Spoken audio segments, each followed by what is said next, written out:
Joining us now, State Comptroller Sean Scanlon. Thank you so much for being here. So we have lots to discuss, but a lot that went on this session and a lot that your office has been doing. But first, I just want to start off with, we've had a recent tragedy, an officer killed in the line of duty. The governor just signed into law this new fallen officer fund that was a big win for a lot of people from this session. Your office has a lot to do with that since it's a fund. It has to do with money. Tell me a little bit about what that is, why it's so timely and needed. Yeah, well, first off, let me express my deepest condolences to the family of the trooper who was killed. My father and brother were police officers, and so I come from a law enforcement family, and I know how hard it is to be loving somebody who leaves the house and you don't know if they're going to come back. And so let me start by expressing those condolences. But for that very reason, we started the Fallen Officer Fund, which is to say loud and clear that when a trooper or an officer is killed in the line of duty, as we tragically saw a few days ago, that Connecticut will step up and be there for that family with an immediate need of a $100,000 payment to them and to ensure that they can continue on the health insurance that they've been on. It's a thing that we hope we never use, but obviously we tragically learned recently that we do have to use this. And when an officer does make that ultimate sacrifice, we will be there for them. Your office does a lot with healthcare. That's something we'll get to, and does a lot with health insurance. You run the biggest health insurance plan for hundreds of thousands of people here in the state. How important is that health insurance aspect, that family is allowed to stay on that plan of that officer? Well, this Fallen Officer Fund really came out of the tragedy that happened several years ago in Bristol, where 2 officers lost their lives. And when I met with the police chief in Bristol to formulate how we would design this plan, he said very clearly one of the things I would recommend is that you also offer health insurance, because in that tragic instance, one of the officer's wife was actually pregnant at the time. Because of a bureaucratic thing, they temporarily lost their insurance, and Bristol, of course, made that right for them. But in the instance where they can't make it right, we will be there for them to make sure that no family in Connecticut loses their health insurance. We will pay the premium for that health insurance. At a time that you lose the most important part of your life, whether it's a husband, a wife, a mother, a father, it's so imperative that we're there for them. And I'm really proud and honored as the son and brother of police officers to administer this Fallen Officer Fund, to be there when they need it. A lot of other things going on this year and this past session. You know, beyond the numbers, you always come on and tell us that you're Connecticut's chief financial officer. You do a lot of other things, but I think a lot of people think of you as dealing mainly with money. Sure. So beyond just the numbers, in a way people can understand, where is Connecticut financially healthy right now? We talked about that a lot, but where is the state, financially? Well, I always tell people, go back 10 years. 10 years ago in Connecticut, we were in what Governor Malloy's own budget person described as a permanent fiscal crisis. We had people leaving the state. We had businesses closing and leaving the state, terrible budget deficits, a big financial problem. In 2017, we instituted these things called the fiscal guardrails. Think of them like a series of reforms that we made to the way we do our budget.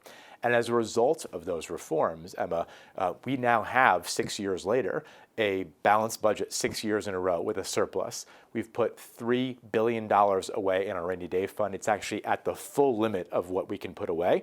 And we've paid off $8 billion of pension debt.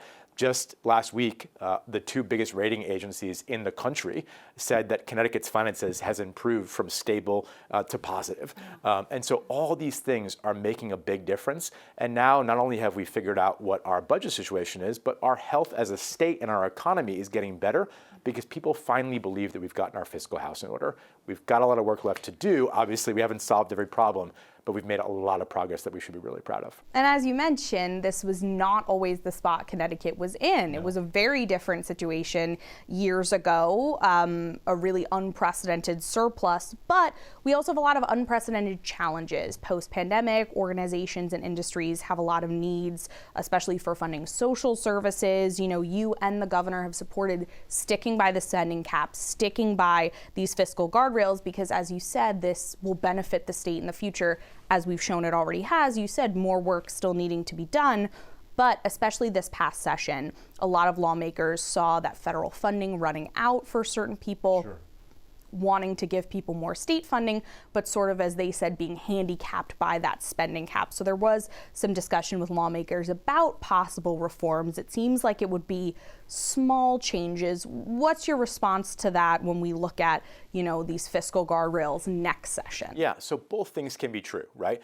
It's both true that the fiscal guardrails are working, and it's also true that there are some needs out there that we're not able to meet given the situation that we're in with our budget and with these guardrails.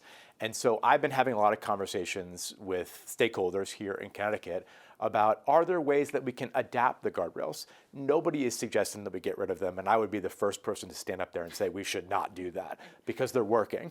But I also talk to a lot of people out there that say, hey, how is it that we've got this full rainy day fund and we've paid down all this debt, and yet my child with special needs can't access these services, or our school district has not gotten certain funding amounts that we would love to see it have?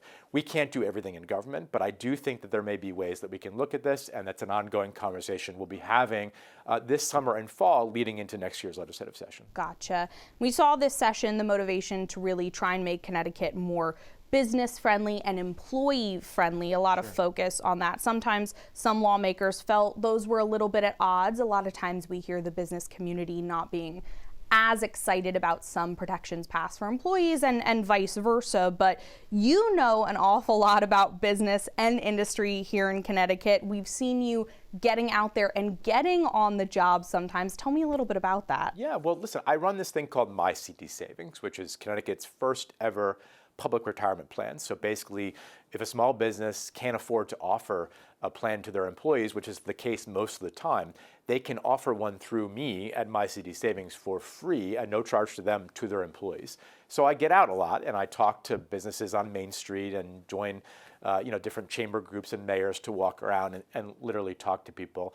And I think a lot of those business owners are feeling confident about Connecticut for the first time in a while because our financial situation is better. There are always things that we can be doing better. There are always things that we want to hear from them. And I think we need to take their concerns seriously, but I think we've definitely improved the business climate in Connecticut, and we just have to keep listening to them, keep working with them, and keep trying to find ways to make it easier and more affordable to do business here in Connecticut.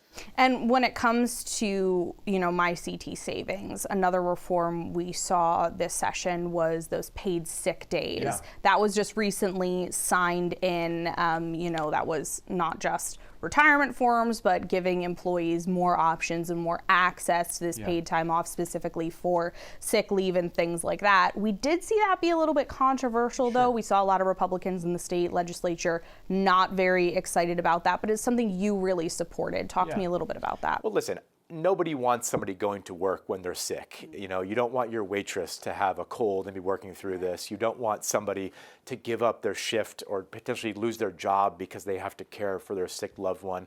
So building in some paid time off that you accrue through working, I think is a good policy. When we passed this originally back in 2011, there were a lot of people who said this was going to destroy the business climate in Connecticut. That did not happen, and I don't think that's going to happen here. I think it's a basic thing where we're saying to Connecticut, as a state, we think it's good that if somebody's sick, they should get some time off, and they should earn that. They can't abuse the system, and if they are, that's a big problem.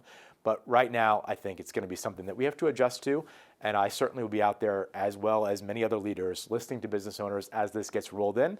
And if there are things we need to change, I'm confident we'll do it, but I do think this is the right thing we need to do.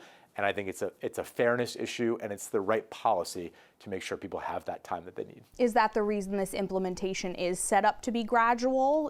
Starting with, businesses with more than 50 employees in 2025, getting all the way eventually to businesses with, at least one employee in 2027. Is that why it was? Yeah, we do like to do way? Things that are a bit staggered so people can get used to it. They can learn how to adjust to it. And listen, it's not easy to run a business in Connecticut. I was raised by a small business owner, and so I certainly understand the challenges that they face. And sometimes this perception is that, we're not listening to them, or there's all these new mandates on them. But in time, I think people will come to understand that this is actually a pro worker and pro-business policy. When their employees are happy, they're more productive. When their employees are healthy, they're more productive. And if we can find a balance there, as I think we did here, I think it's a good thing for everybody. And we were talking about MyCTSavings. We've seen a lot of success come out of that right now. You were talking about how this was something that wasn't really available at all to people before. How many people didn't have retirement options before this, and what have you seen as the outcome since MyCTSavings was put into place? Well, half of all workers in Connecticut are not offered a retirement plan at their job. And again, it's not usually because the employer doesn't want to, it's because the employer can't afford to. Some people say about this, well, why do you have to do this? These people can go get these plans on their own. Right. If they have the financial literacy, first of all, to know to do that. I certainly didn't grow up in a house that had that, and so I didn't know to do that. It's great if your mom or dad brings you down at age 18 and signs you up for a Fidelity account. That's great, but that's not everybody. And so the other thing we've learned is that when we teach people about saving for retirement, they actually do it. And when we give people the tools and let them decide whether they want to do it, it's also a really good thing. That's what MyCTSavings is all about. We create this for somebody. It's not mandatory. They can decide to opt out of it if they don't want to do it. But by and large, 85% of the people we create the accounts for actually start saving. And we're closing that retirement gap in Connecticut, which is really important because, as you know, and as your listeners know, we have been really bad as a country about preparing for retirement. And there are far too many people who just cannot live on Social Security alone. We have to be better about teaching people to save more money for retirement. And this is one way to do it. But there are other ones out there. Yeah, absolutely. And we know a big part of your job as well is healthcare. Yeah. You had this healthcare cabinet. You know, we've talked about not just retirement, but also this paid time off, focusing on sick leave for people. You know, we've talked to some of the stakeholders at mental health facilities, at hospitals.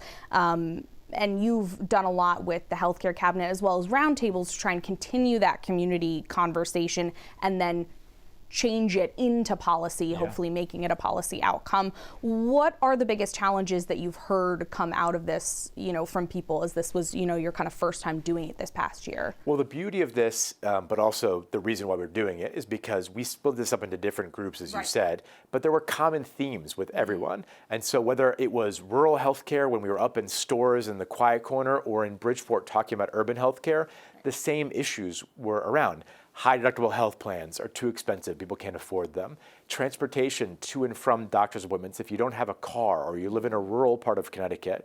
Providers, just being able to go see a doctor. I literally am the comptroller of the state, and I just got a notice from my own doctor saying that he's retiring and they don't have any other primary care doctors that can see me in that practice.